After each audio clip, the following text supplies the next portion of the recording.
Esto es mucho cuento.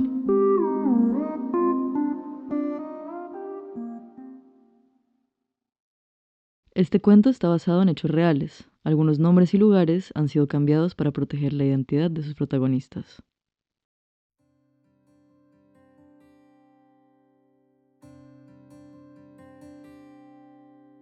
Este cuento es la tercera parte del compilado El aterrizaje marciano. Si te enganchaste con el podcast en este episodio, pon pausa y busca el episodio número 13 para que empieces la historia en orden. En el episodio anterior, las sospechas de embarazo son confirmadas y mi familia ya está enterada de la situación. Mi papá me incluye en su viaje de vacaciones a Estados Unidos y estamos próximos a viajar. Cuando entro a la casa, Pita me pregunta que si ya empaqué. Yo le digo que ya voy a hacer mi maleta y cuando empiezo a sacar ropa, ella me dice, Carito, yo creo que ya pronto no vas a caber en tu ropa normal. Ven y miramos a ver qué te presto. Yo ni siquiera había calculado eso. Me saca unos sacos amplios y unos pantalones de su talla, que es tal vez 1 o 2 tallas más grande que la mía, y me dice que es por lo menos hasta que compremos mi ropa de maternidad. Entonces mi maleta se reduce a ropa interior, camisetas y zapatos. Los jeans que el día anterior me cerraban sin esfuerzo, ahora ni siquiera le sube la cremallera. Y ahora sí me veo embarazada. Es tal el cambio que ya en el aeropuerto de Miami mi papá se empieza a preocupar y dice como será que si los de inmigraciones te ven así te van a dejar entrar al país. Como yo llevo el saco holgado de Pita y esta cara de puberta con brackets y todo, el disfraz es suficiente para poder pasar sin problemas a nuestro destino vacacional. Lo primero que hacemos es comprarme unos pantalones de maternidad, algunas camisetas y un vestido de baño enterizo. Había usado una única vez bikinis en mi vida. Había sido en San Andrés durante las vacaciones con mi mamá justo a principios del mismo año.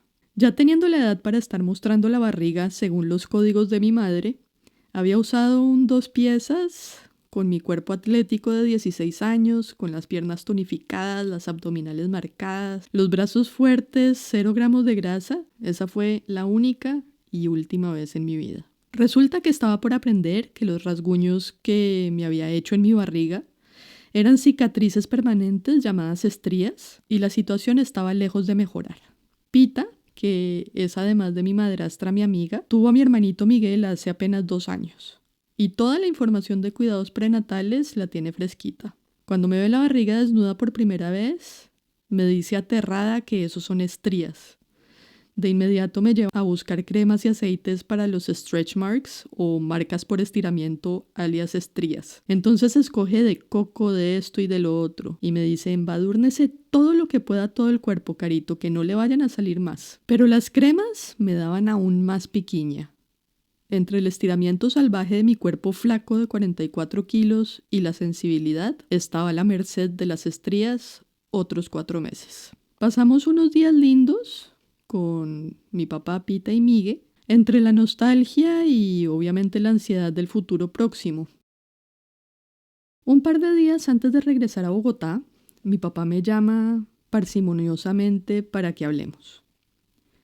Carito, primero que nada, quiero decirte que tú no necesitas un papá para Martín. Si Esteban no quiere hacerse cargo, a ese chiquito nunca le va a faltar nada y yo haré lo mejor que pueda para que tenga el rol de papá en su vida. Tú nunca vas a estar sola, tú tienes una familia entera que te apoya siempre. Este es un momento fuerte porque yo sé que Esteban me ama, yo sé que yo lo amo, pero pues la realidad es que no sé qué está pasando por su mente ni qué ha pensado hacer frente a mi embarazo ahora que volvamos a Colombia. Yo me levanto y abrazo a mi papá y le agradezco sus palabras. Saber que cuento con él es invaluable, aunque ya lo supiera de toda mi vida. Esta situación ameritaba un anexo.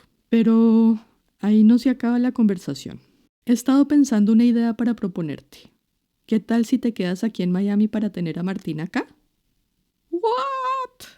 O sea, el tiempo que me había quedado ahí se me había hecho eterno sin el papá de mi hijo y ahora él me estaba proponiendo que me quedara 4 meses más. Pero él prosigue con su propuesta haciendo uso de su talento de publicista para venderme de una forma más contundente la idea. Mira, podemos matricularte en el Community College para que termines tu bachillerato. Tú estás inscrita a mi seguro médico gringo, entonces puedes ir tranquila a los médicos que necesites. Y dar a luz aquí es darle a Martín la nacionalidad americana porque cuando se nace en los Estados Unidos hay derecho de suelo. Además aquí vas a ser libre, vas a estar lejos de las críticas y los juzgamientos de Bogotá.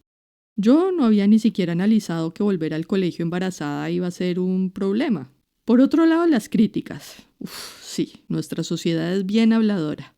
Sin duda iba a ser una situación tóxica y lo más importante, que Martín naciera con derecho de suelo americano, era algo que justificaba por completo el sacrificio de quedarme sola en Miami. Recordemos que es una Colombia de fines de los 90. Entonces lo que me estaban proponiendo era el regalo más importante que podría darle a mi hijo. Yo no tenía mucha idea de qué más podría darle de mí. Entonces eso era enorme. Entonces acepto, pero le pido que me deje avisarle a Esteban. Él acepta mi petición y de inmediato se pone en marcha el plan.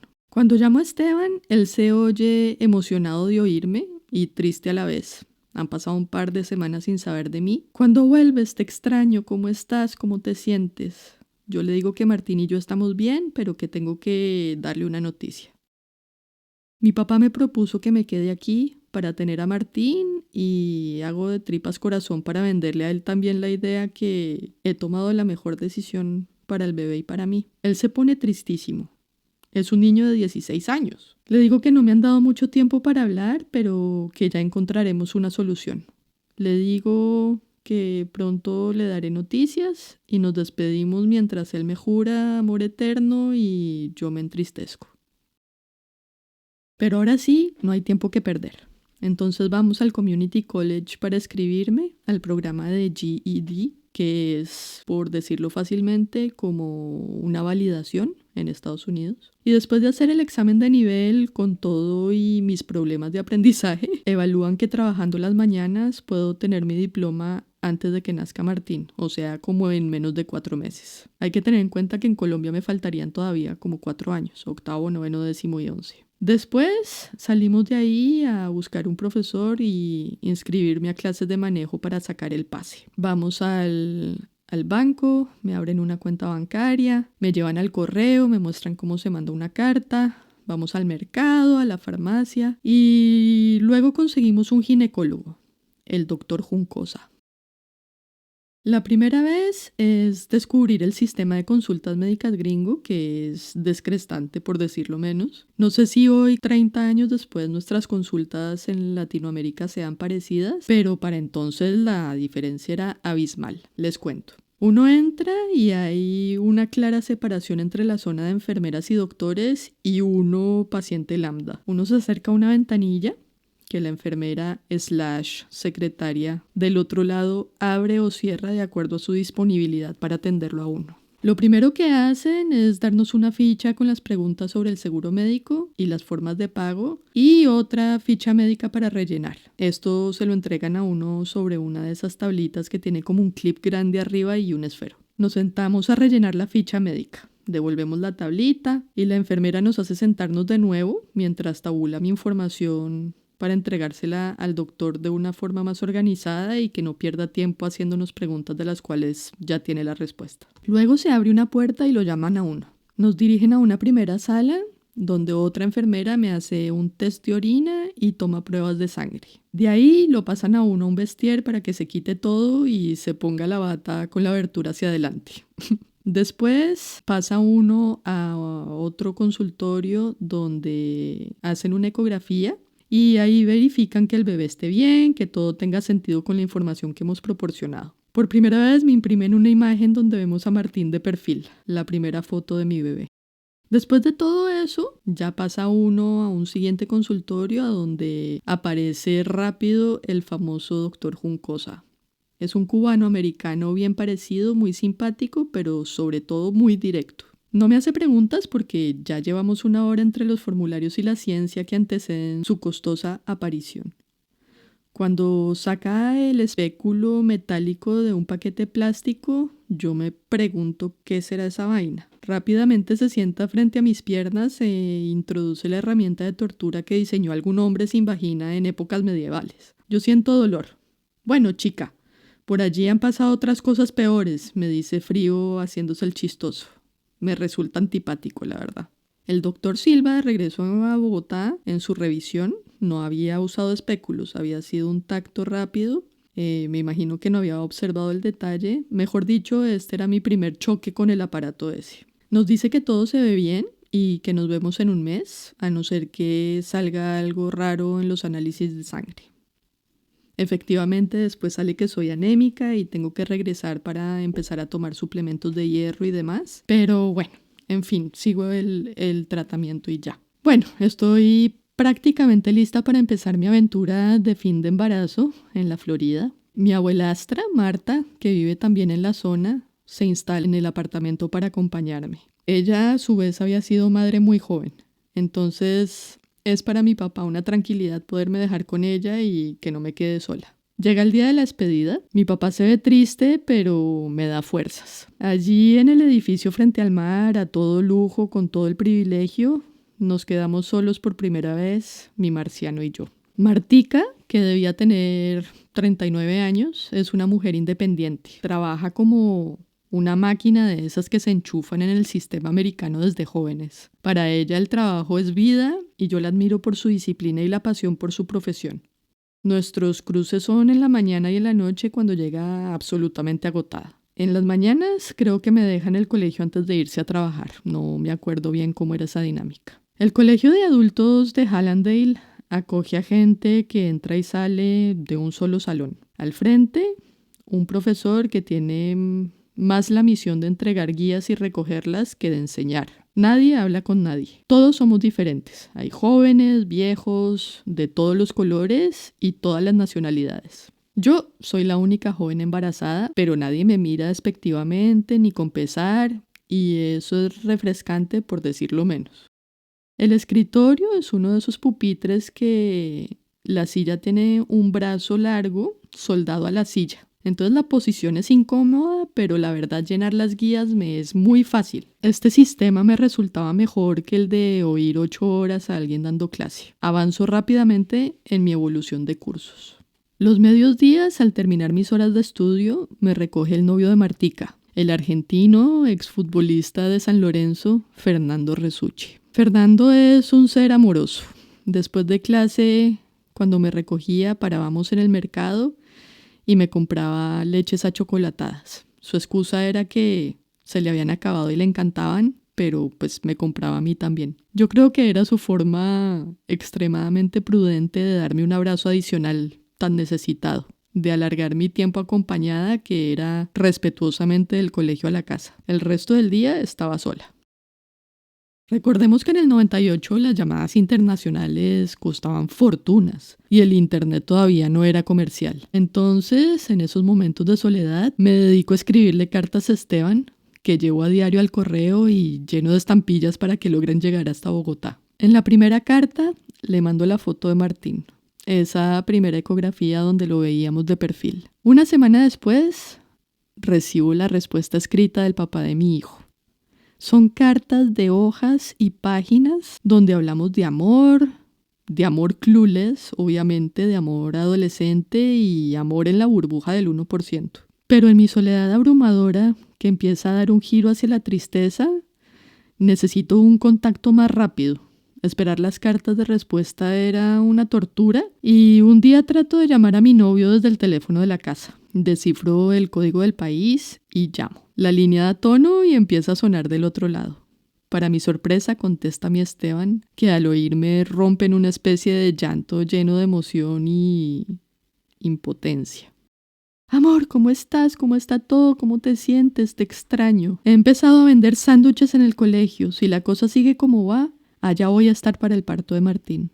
Esa noticia me ilumina la vida. Por un lado, saber que Martín iba a contar con su papá y por el otro lado, oírlo todavía enamorado de mí son un reconforto invaluable. Le digo que no debo hablar mucho, que esto debe ser carísimo y le pido si puede él tratar de llamarme y me dice que claro que va a investigar y que me vuelve a llamar. El teléfono se convierte en una alternativa de comunicación y eso me trae paz. Por lo menos una vez al día nos llamamos y se intercalan las cartas que llegan puntuales cada 3 o 4 días. Cuando me fui a la Florida, entre comillas, de vacaciones, me fui con mis brackets puestos.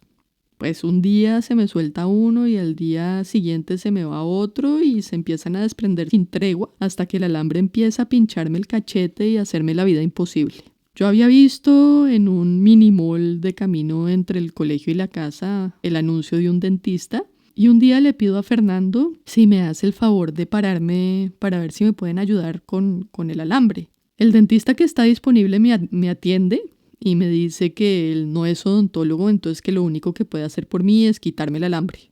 Y yo le suplico que me quite todo.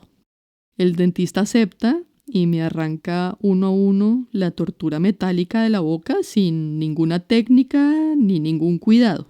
De ese consultorio, tras pagarle, no sé, unos $100, salgo libres de metales cortopunzantes de mi boca, pero con los dientes de adelante destruidos, desportillados, desenmaltados. Poco o nada me importa porque la liberación era tal que ni me fijo.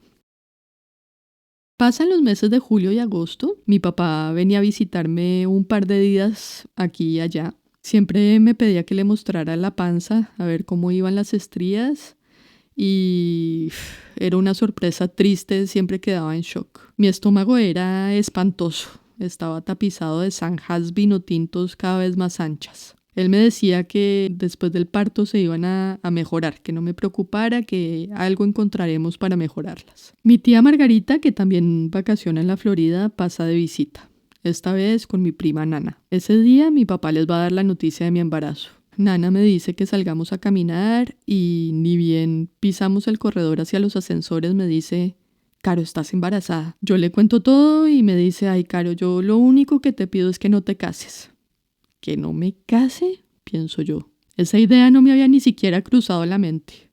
Le digo que obvio no, que yo solita podía, básicamente. Cuando llega la cuenta de teléfono por primera vez, mi papá estaba ahí conmigo y cuando abre el sobre yo creo que me quería estrangular. Eran miles de dólares en llamadas al papá de su nieto y el regaño es obvio, pero detrás hay una gran cuota de entendimiento. Estaba aislada de todo, pero no se lo esperaba. Además, la última vez había instalado un fax para cosas de trabajo y yo lo estaba usando para mandarle cartas por ahí a Esteban, pensando que iba a ser más económico en términos de minutos telefónicos, pero pues no lo había sido. La línea entonces es suspendida. A fines de agosto, las noticias familiares en Colombia iban a cambiar mi situación. Mi tío José, tras un encuentro amenazante con la guerrilla, logra escapar y encontrar asilo en la Florida. Mi tío y mi prima se convierten en mis nuevos flatmates y Martica es liberada de su tarea de acompañarme. Su llegada intempestiva es angustiante para ellos, obviamente, entonces la cuota de drama se aumenta en nuestro hogar, refugio de todos. Mi tío deja atrás a mi tía y a mis primos, que se quedan resolviendo todos los temas de casa, platas y negocios antes de venir a instalarse en la Florida también con mi tío y mi prima. Lina, mi prima, que es 2 años mayor que yo, ahora comparte cuarto conmigo y me aporta muchísimo cariño y sobre todo muchísima compañía. La agridulce espera se endulza. Yo siento que ella vive con gran tristeza mi embarazo. No sé si por ver a su primita en esa situación o por algo más, pero siempre me dice que me admira, que soy muy valiente y se vuelve un apoyo diario invaluable.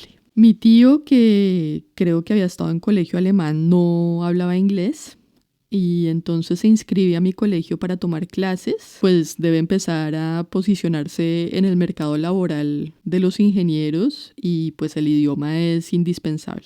Entonces mi rutina escolar la comparto ahora con mi padrino y flatmate, pero pronto mi estómago extremadamente enorme empieza a volverse un obstáculo entre mis guías de estudio y yo. Pronto no quepo en el pupitre. Me siento además incómoda con el peso de mi panza y el cerebro lo tengo en otro lado. Lamentablemente me quedo 100 metros corta de terminar la maratón del GED, o sea, no vuelvo al colegio.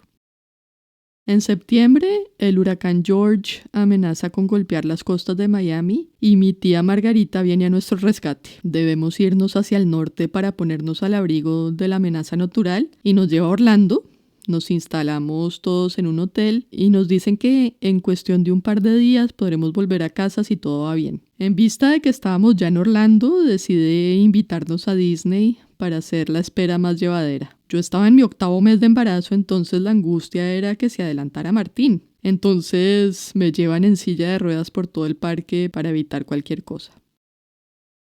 Cuando regresamos a Miami, afortunadamente el huracán George no ha sido lo devastador que pensaban y la vida vuelve a su curso normal. Mi mamá había decidido venir a pasar las últimas semanas antes del nacimiento de Martín y Marta nos ayuda con uno de sus amigos, el simpático Juan Costa, otro cubano emprendedor, a alquilar uno de sus apartamentos en el mismo edificio de mi papá para que estuviéramos todos cerca. La llegada de mi mamá es lo más grande que me haya regalado. Estar con ella todos los días, que me cocinara, que me consintiera, que me acompañara a los controles médicos que ahora ya eran semanales e incluso al curso prenatal. Todo eso era invaluable. Hacemos las primeras compras de cositas para Tincho. Me acuerdo en especial de un conjunto de pantalón de drill beige con un saco tejido azul oscuro que tenía como un oso de frente y la espalda del oso por detrás. Era una belleza. Yo ya había comprado un Moisés de mimbre blanco y mi suegra me había pedido las medidas para hacerle el vestido. Esas semanas con mi mamá son extremadamente valiosas. Tenerla ahí ratificando su apoyo incondicional y cuidándome como a su chiquita. Esteban ha estado trabajando estos meses vendiendo cuanta cosa pudiera en el colegio, ahorrando cada peso y centavo para lograr llegar al nacimiento de su hijo.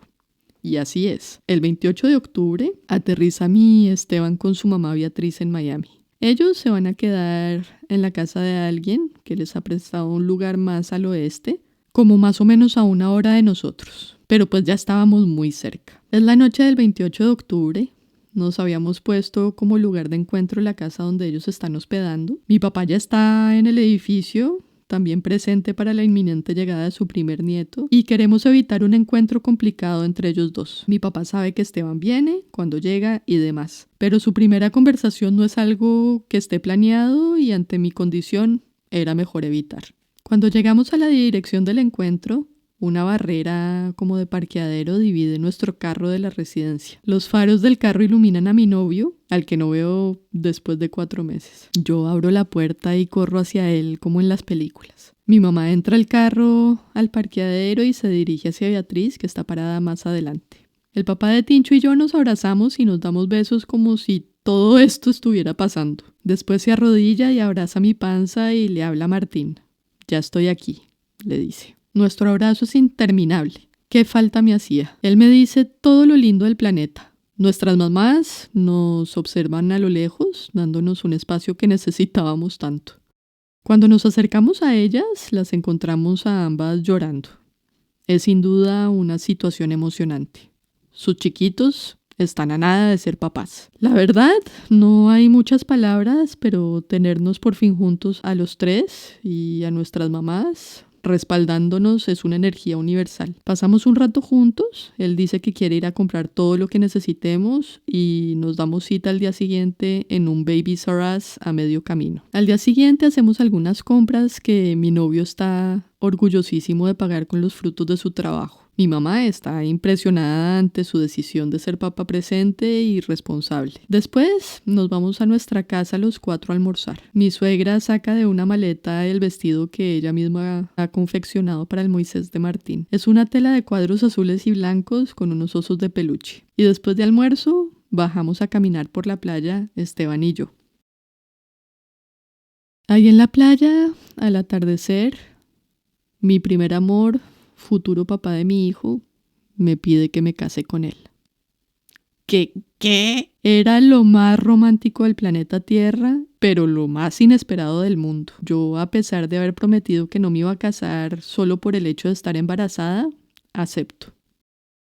Él me dice que tenemos todo el apoyo de sus papás y que vamos a poder vivir los 3 en su cuarto el tiempo que sea necesario hasta que salgamos adelante. Ese plan era por lo menos un plan. Hasta el momento yo no tenía otro, pero estar los 3 juntos era todo lo que había soñado los últimos 4 meses.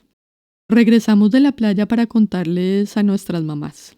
Yo creo que Beatriz ya le había adelantado a mi mamá los planes que tenía Esteban en la cabeza e incluso le había dicho que teníamos el apoyo de su familia. Entonces cuando entramos, Esteban solo les dice con voz triunfante: ¡dijo que sí! Tenemos que hablar con Mauricio sí o sí, dice mi mamá. Lo que más le inquieta es la bendición de mi papá ante esta locura.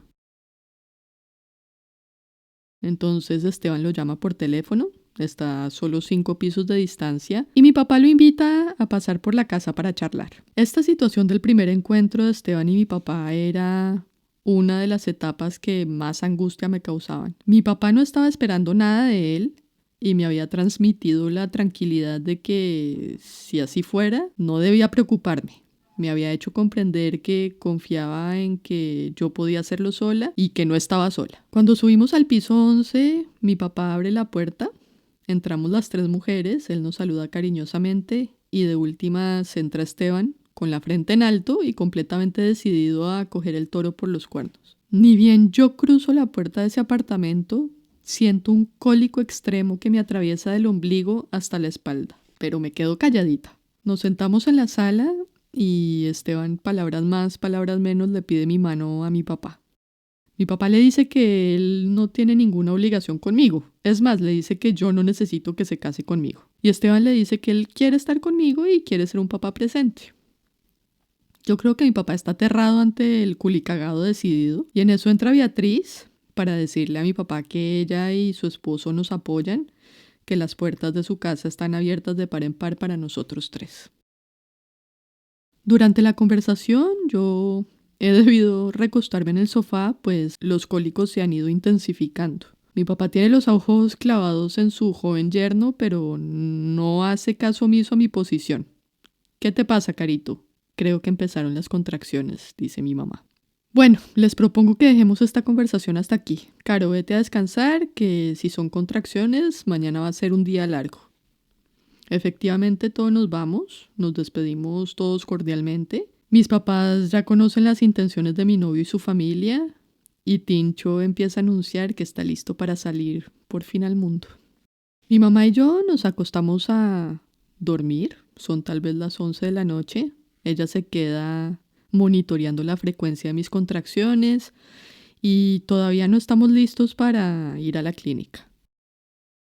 A la madrugada, como a las 3 de la mañana, me levanto al baño y rompo fuente. Ahora sí, llegó la hora de irnos a la clínica. Mi mamá llama a mi papá, que baja inmediatamente, y nos vamos los 3 al hospital de Hollywood, donde yo ya estaba registrada. En el camino yo empiezo a sentir miedo al dolor. Marta había sido la más gráfica en la descripción de lo que se siente tener un bebé. Me había dicho: Carito, eso es como cuando uno va al baño a hacer número 2, pero en vez le sale a uno una sandía. Me había impactado la comparación tan gráfica que era lo único que podía pensar ahora.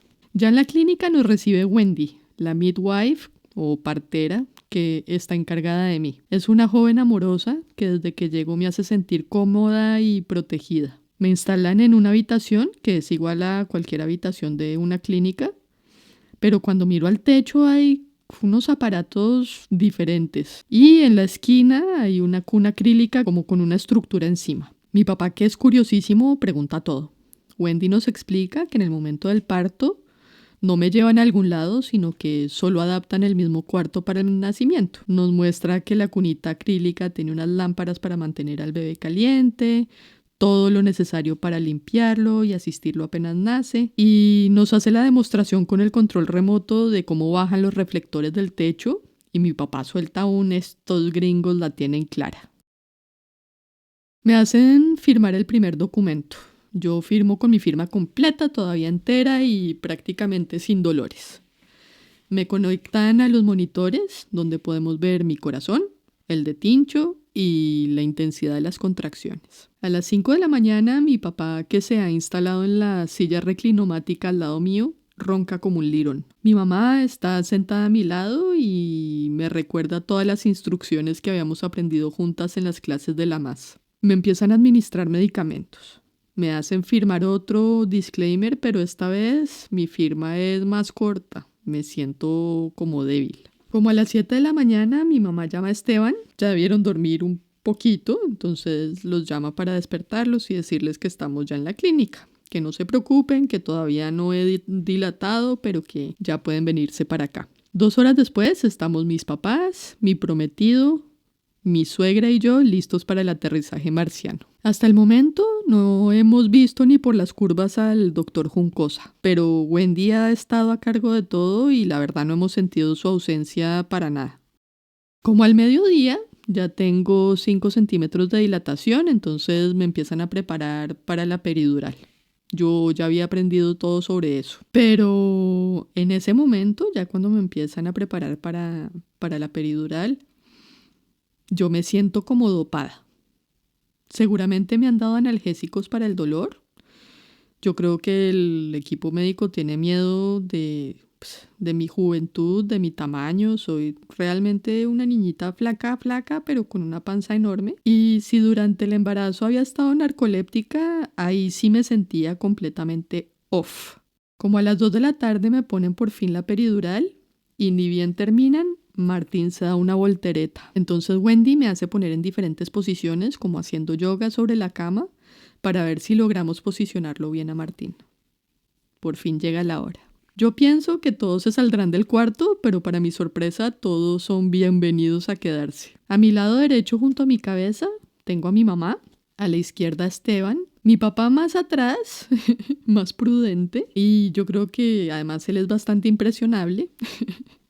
Y de frente a mí, en primera fila de cine, mi suegra. Ya tengo 10 centímetros de dilatación. ¡Puja!, me dice Wendy por primera vez. Y entonces mi mamá empieza a coacharme. Vamos, cachita, por los dientes, ya sabes, sopla y puja. Y yo siento, les juro, una ira en contra de mi mamá. Cada vez que ella me da una instrucción, yo la quiero asesinar. No tengo ni idea por qué, no entiendo por qué, pero el dolor me hace reaccionar contra ella. Si Esteban me dice algo, le respondo con cariño, con ternura, pero a ella le hablo terriblemente horrible. Es más, hasta el día de hoy todavía le duele. Ya estoy lista para dar a luz. Y Juncosa no aparece. Entra una doctora ya toda vestida de pitufo. Se presenta y me dice que es la doctora tal y que pues hoy es el día off de Juncosa, que ella va a recibir a Martín. Llegó el momento, dice. Todos respiran, todos se acomodan. Mi mamá me agarra con más fuerza la mano derecha y Esteban la izquierda. Mi suegra se aleja de unos centímetros del pie de la cama, como si no pudiera verla. ¡Qué vergüenza! Y entonces me acuerdo de Martica y la sandía. Siento miedo, pero como me dijo Juncosa en su consultorio cuando me habló del parto, no pain, no gain. Con todas mis fuerzas pujo y respiro, y ni bien me dicen que salió la cabeza, siento como sale todo y un totazo detrás. Inmediatamente mi bebé de casi 4 kilos es acercado a mi pecho y todos lloran de alegría. Yo no puedo creer que ya todo pasó. Las 12 horas tan dolorosas se acaban por fin en el instante mismo en el que Martín nace. Cuando se lo llevan a la cunita para limpiarlo, todos los que están a mi alrededor se van detrás de él. Ese es un impacto enorme porque paso de la compañía de todos a estar sola. Este bebé ha nacido rodeado de tantísimo amor, es tan afortunado y lo amo tanto. Ni bien lo limpian, Esteban corta su cordón umbilical. Lo visten, le ponen un gorrito y lo envuelven en las icónicas mantas unisex de los hospitales gringos y me lo traen. La doctora sigue trabajando bajo mi chasis. Gracias a la anestesia yo no siento nada de lo que está pasando ahí. Cuando me traen a Martín lo veo tan absolutamente perfecto. Le cojo sus manitas, le cuento sus 10 dedos, le saco los piecitos que están completos. Lo hemos logrado. Ha por fin aterrizado mi marciano. Ante la incertidumbre o la falta de convicción de mi papá ante el papel de Esteban, a la hora de registrarlo la enfermera le sugiere que le pongamos su apellido de middle name y mi apellido como apellido. Así mi hijo sale en su registro de nacimiento con sus 2 apellidos, algo que no es normal en un registro civil americano. Al día siguiente nos dan de alta y al cumplir 2 semanas de nacido ya con su pasaporte azul, volvemos mi Tincho y yo a Colombia para empezar una nueva vida en familia. Mi papá por fin accede a dar mi mano en matrimonio. Esteban le había dado pruebas suficientes de compromiso con nosotros 2, pero como éramos menores de edad nos toca conseguir un permiso del obispo para casarnos. Después de una entrevista con el capellán de una iglesia por Corferias, la iglesia accede a celebrar nuestro matrimonio. Ese diciembre, con Tincho en la primera banca de la iglesia, Esteban y yo nos decidimos ahí, frente a Dios y a nuestras familias, a decirnos que sí. Como había sido previsto, nos instalamos los tres en la casa de mi ahora esposo para empezar nuestra vida en familia. Quiero hacer un paréntesis antes de terminar.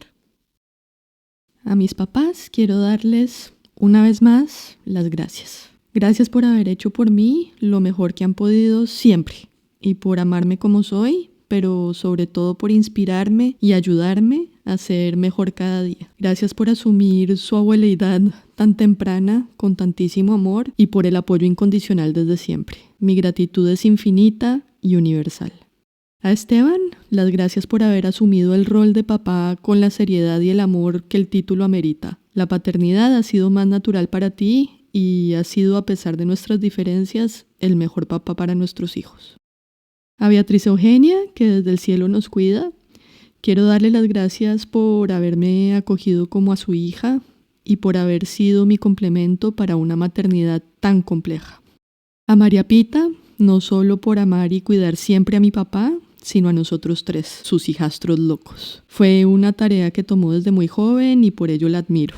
Además, por su amistad y por el apoyo a mis proyectos, controversiales o no, usted no sabe cómo lo aprecio. A Marta, José Humberto y Lina, mis flatmates en esta época épica. A mis tres hermanos, por ser desde y para siempre mis mejores amigos. A Margarita, por habernos rescatado y consentido durante la tormenta. A José Fernando, por ser un gran abuelo. Y a Alejandro, Santiago, Simón y Sebastián, por ser unos hermanos y tíos grandes.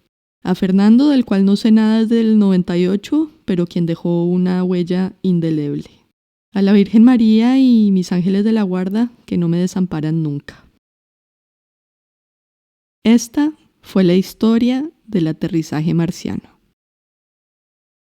Martín crece para convertirse en un hombre maravilloso, un nieto, hijo y hermano ejemplar. Hoy, 26 años después, ya ha terminado 2 carreras exitosamente y trabaja en publicidad y comunicaciones con cierta celebridad en las redes sociales.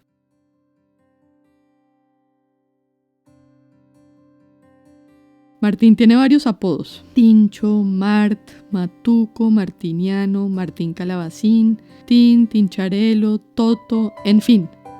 Pero mi favorito es Marciano. Así le empezamos a decir cuando chiquito, porque su llegada a este planeta había sido como la de un extraterrestre que vino a mejorarnos a todos. Extraterrestre porque él desde el día cero era diferente a todos. Sensible, serio, disciplinado, inteligente, por no decir brillante, amoroso, en fin, todo lo que una mamá orgullosa puede decir de su hijo. Mi marciano fue el producto de mi primer amor, un primer amor inmenso entre un Esteban y una Carolina, adolescentes de todo menos de amor. Martín es la mejor decisión de mi vida. Una vida llena de aventuras, pero eso es otro cuento.